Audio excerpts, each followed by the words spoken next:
Hello मेरे प्यारे प्यारे साथियों, बीपीएससी मैथ सोल्यूशन में आपका स्वागत है। जैसा कि आप सभी जानते हैं, हम लोग बीपीएससी टीआरई 2.0 के मैथ के 9 से 10 का क्वेश्चन लगातार कर रहे हैं। आज क्वेश्चन नंबर 25 होगा। बोर्ड पे आपके सामने ये क्वेश्चन है।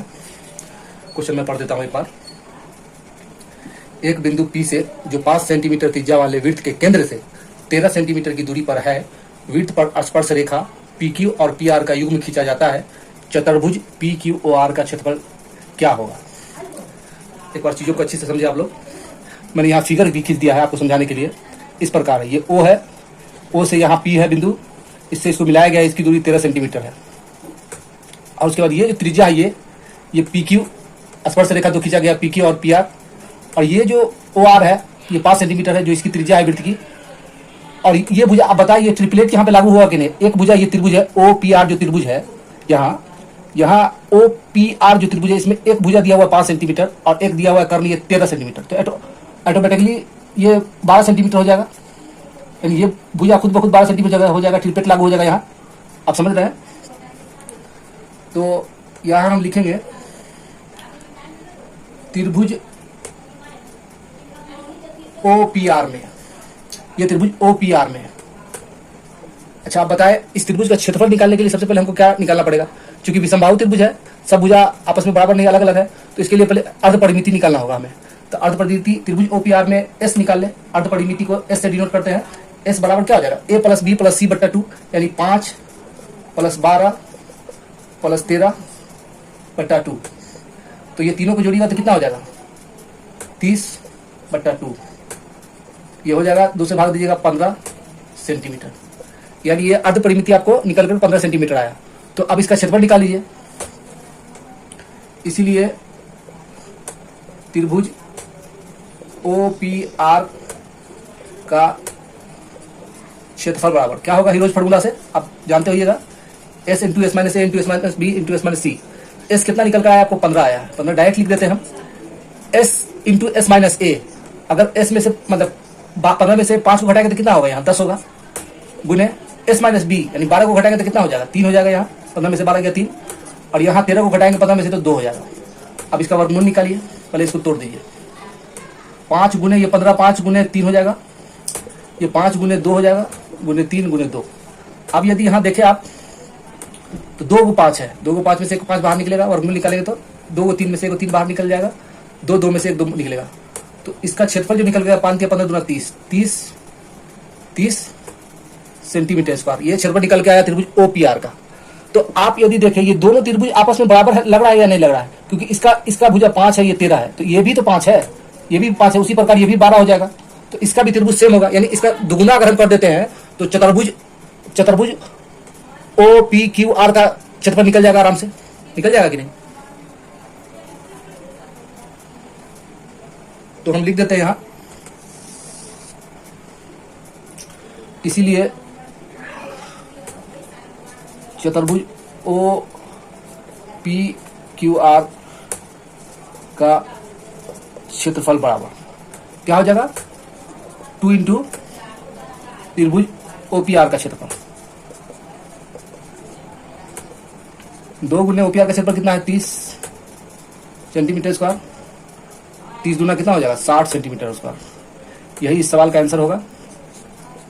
चलते हैं अगले प्रश्न की तरफ। हेलो साथियों, अगला प्रश्न देखें। अब क्वेश्चन नंबर 26 होगा।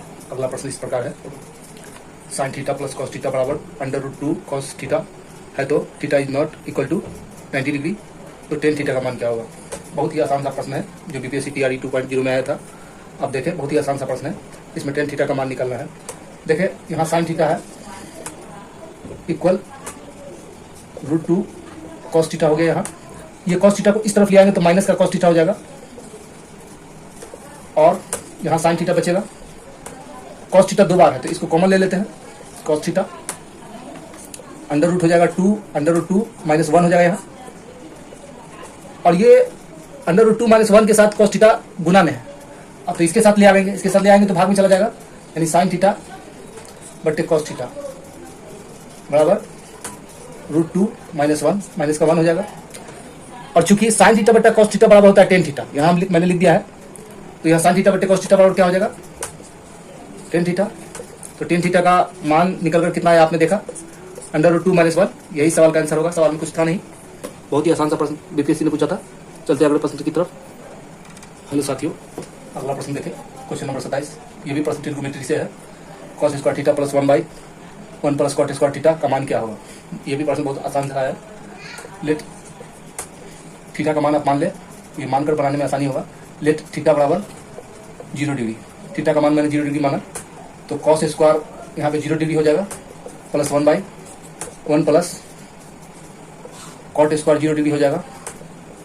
और आप सभी जानते हैं कि कॉस स्क्वायर 0 डिग्री का मान कितना होता है, 1 होता है, और ये ऊपर में 1 है, 1 प्लस, और कॉट स्क्वायर 0 डिग्री का मान इन्फिनाइट होता है, तो इन्फिनाइट का स्क्वायर कर दीजिए, और इन्फिनाइट का मान लगभग 0 के समथिंग होता है, 0 के करीब होता है। तो 1 प्लस 0 से इसमें भाग देंगे तो 0 हो जाएगा, इसीलिए इसका मान जो है 1 होगा। बहुत ही आसान सा प्रश्न था। चलते हैं अगले प्रश्न की तरफ। हाँ तो साथियों, अगला प्रश्न देखें। अगला प्रश्न क्वेश्चन नंबर 28 इस प्रकार है। एक वृत्त की त्रिज्या जिसकी परिधि 36 सेंटीमीटर और 20 सेंटीमीटर व्यास वाले दो वृत्तों की परिधियों के बराबर है, योग के बराबर है। तो ये भी प्रश्न बहुत ही आसान सा है। देखिए सवाल को अच्छी तरह समझे। एक वृत्त की त्रिज्या क्या है, एक परिधि है 36 सेंटीमीटर व्यास और 20 सेंटीमीटर व्यास वाले दो वृत्तों की परिधियों के योग के बराबर है। तो आप सभी जानते हैं कि तो त्रिज्या बराबर है, तो सीधे सीधे इसको लिख दीजिए r, और इसका व्यास है, व्यास इतना है, वृत्त की परिधि का बराबर क्या होता है, 2πr लिख दीजिए आप 2πr। यहाँ व्यास दिया हुआ है तो त्रिज्या कितना 2πr, इसको भी लिख दीजिए 2πr प्लस 2πr। इसमें आपको r निकालना है, तो यहाँ भी लिख दीजिए 2πr, ये 2π कॉमन आ जाएगा, इसको लिख दिया r1 प्लस r2। अब देखिए 2π से 2π कट जाएगा, यहाँ r बचा, यही r आपको निकालना है, और r1 यानी इसका व्यास दिया हुआ 36, तो इसका आधा हो जाएगा r1, यानी 36 का आधा 18 हो जाएगा, प्लस ये r2 कितना हो जाएगा, r2 10, ये व्यास 20 है तो इसका त्रिज्या 10 हो जाएगा।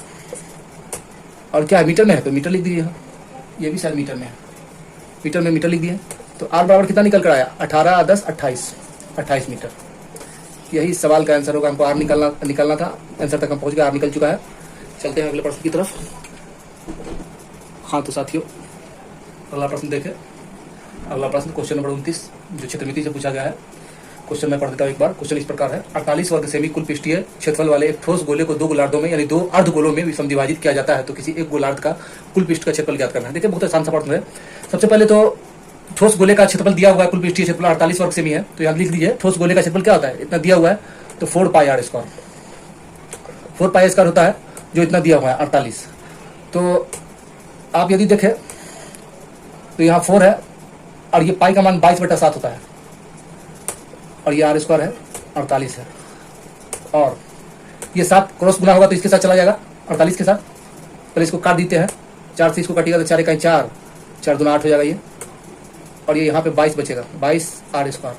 ये 7 12 के साथ चला जाएगा, 12 × 7, फिर कटेगा ये देखिए 2 × 2, 2 × 2, तो 6 × 12, यानी r² का वैल्यू आया 7 × 42, 42/11। इस वैल्यू को भी रहने दीजिए आप, और हमें एक अर्धगोले का क्षेत्रफल निकालना है, संपूर्ण पृष्ठीय क्षेत्रफल। तो आप लिख दीजिए, यहीं पे लिख देते हैं, अतः ये केन सवाल में कर रहा है। देखिए यहाँ एक गोलार्ध का कुल पृष्ठीय क्षेत्रफल निकालना है, अतः एक गोलार्ध का क्षेत्रफल बराबर क्या होता है, गोलार्ध का क्षेत्रफल, अर्धगोले का क्षेत्रफल, संपूर्ण पृष्ठीय क्षेत्रफल क्या होता है, 3πr²। अब देखिए यहाँ 3 की जगह 3 लिख दीजिए, पाई का मान 22/7 होता है, r² का मान यहाँ दिया हुआ है, देख लीजिए 42/11, सीधे 42/11 लिख दीजिए, यहाँ r² है। अब काटिए, 7 × 42 हो जाएगा, ये 11 दूना 22 हो जाएगा, ऊपर में सबको गुना कीजिएगा तो कितना हो जाएगा, 6 दूना 12, 12 × 36 सेंटीमीटर²। यही सवाल का आंसर होगा। बहुत ही आसान सा प्रश्न था। आपको ये क्लास कैसा लगा, इसमें किसी किस्म की कमी हो, आपको समझ में नहीं आता हो तो कमेंट बॉक्स में जरूर कमेंट करें, और अगर क्लास अच्छा लगता हो तो भी कमेंट करें। धन्यवाद।